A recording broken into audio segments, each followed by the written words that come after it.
மாண்புமிகு எதிர்கட்சி தலைவர் பேரவைத் தலைவர், நீங்க உட்காருங்க. நேற்று நான் பேசும்போது சில அமைச்சர்கள் குறுக்கிட்டு பேசினாங்க, அதற்கு நீங்க அனுமதி கொடுத்தீங்க. அதே மாதிரி இன்னைக்கு முதலமைச்சர் பேசும்போது சில வார்த்தைகள், தவறான வார்த்தைகள் பேசுறாரு. அவர் பார்ட்டி ஃபண்ட் அப்படின்னு சொல்லியிருக்கிறாரு. அவர் அமைச்சர் அந்த பார்ட்டி ஃபண்ட் எந்த பார்ட்டின்னு கூட சொல்ல தைரியம் இருந்தா சொல்லுங்க, நாங்க அதெல்லாம் பேஸ் பண்ண தயாரா இருக்கோம். எதையும் ஆதாரத்தோடு எதையும் பேசுங்க. இங்க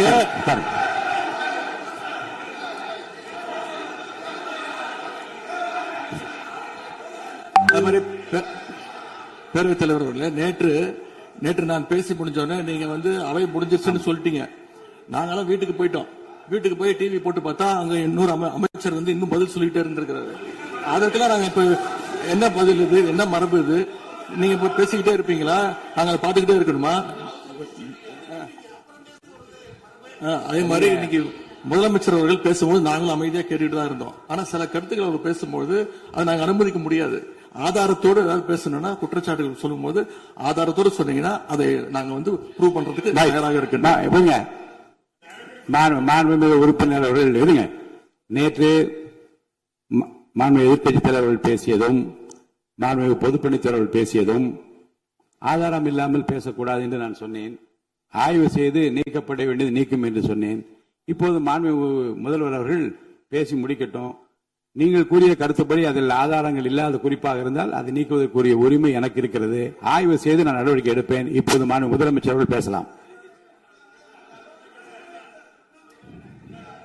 இந்த டாஸ்மாக் மாதிரியே பல டிபார்ட்மெண்ட்லயும், மறுபடியும் சொல்றேன், கட்சி நிதின்ற பேர்ல அடிச்ச கொள்ளைய ஒன்னா கவர்மெண்டோட கஜானாக்குள்ளேயே கொண்டு சேர்த்துக்கிட்டே இருக்கிறாங்க. இப்பவும் சொல்றேன், மக்கள் பணத்துல இருந்து ஒரு பைசா கூட தொடமாட்டோம், தொடவும் விடமாட்டோம், தொட்டா விடமாட்டோம். இதுக்கு முன்னாடி தொட்டவங்களையும் விடமாட்டோம்.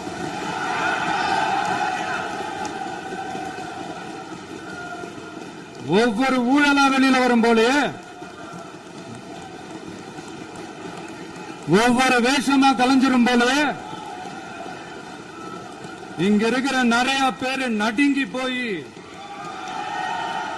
இதுல நம்ம மேல அவதூறு வேற. இப்ப புதுசா ஒரு வெப்பன் ஒண்ணு கொண்டு வந்திருக்காங்க. அது என்ன தெரியுமா? அவங்க தயவால தான் நம்ம ஆட்சி நடக்குதான்.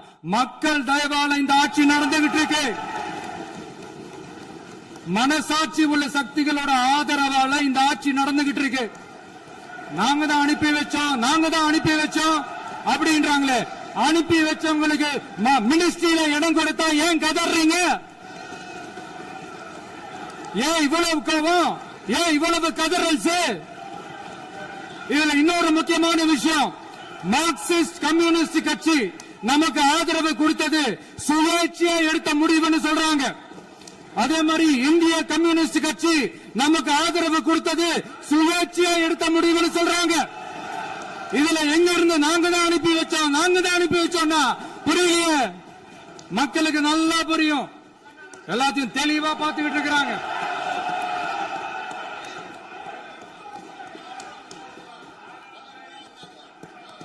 முதலமைச்சர் கண்டினியூ பண்ணலாம். முதலமைச்சர் முதலமைச்சர்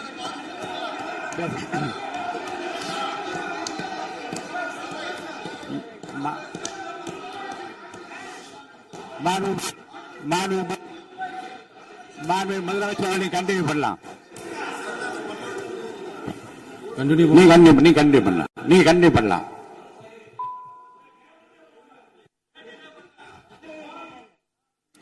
இந்த சமூக நீதி அரசுன்னு சொல்றவங்களை பார்த்து கேட்கிறேன், நம்ம பட்டியலின சகோதரர்களுக்கு எத்தனை அமைச்சர் பதவி கொடுத்தீங்கன்னு கொஞ்சம் சொல்ல முடியுமா?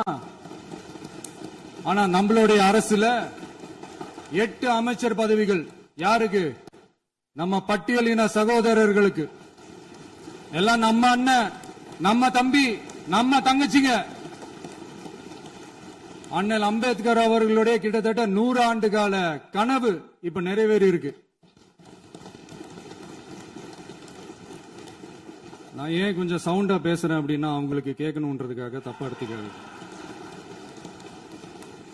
அதே மாதிரி பெண்களோட பாதுகாவலர் நாங்க தான் அப்படின்னு சொல்லிக்கிறவங்கள கேட்கிறேன், எத்தனை பெண்களுக்கு அமைச்சர் பதவியில இடம் கொடுத்தீங்க கொஞ்சம் சொல்ல முடியுமா? எங்க அரசுல 4 சகோதரிகளுக்கு அமைச்சர் பதவி கொடுத்திருக்கிறோம்.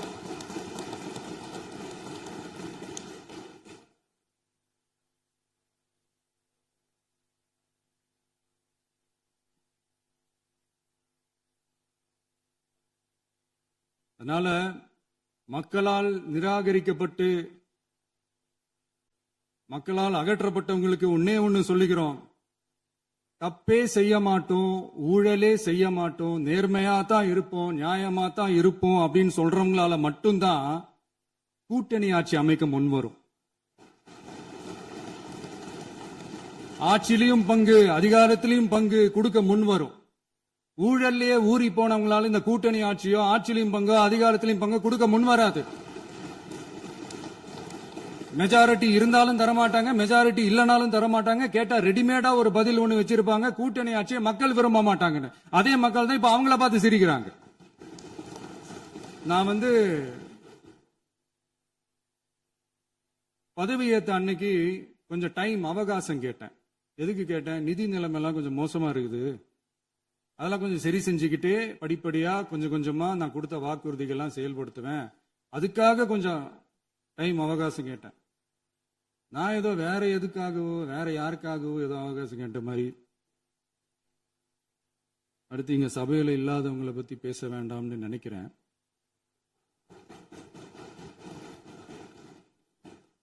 இங்க நம்மளை பத்தி அவதூறு பரப்புறதோட மட்டும் இல்லாம இப்ப நம்ம மக்கள் மேலேயும் அவதூறு பரப்ப ஆரம்பிச்சுட்டாங்க. மக்கள் நமக்கு ஓட்டு போட்டது தப்பான், குடும்பம் குடும்பமா நமக்கு ஆதரிச்சது தப்பான். இது இப்ப இல்ல, நான் சொல்றது எம்ஜிஆர் அவர்கள் காலத்திலிருந்தே. அப்பவே அவர் ஜெயிச்சப்போ அதே மக்களை தப்பு தப்பா பேசுறது. மக்கள் என்ன பண்ணிட்டாங்க, எம்ஜிஆர் என்ன பண்ணிட்டாரு, எம்ஜிஆர் என்ன இது பண்ணிட்டாரு. 50 வருஷமா ஒரே டெக்னிக்கா.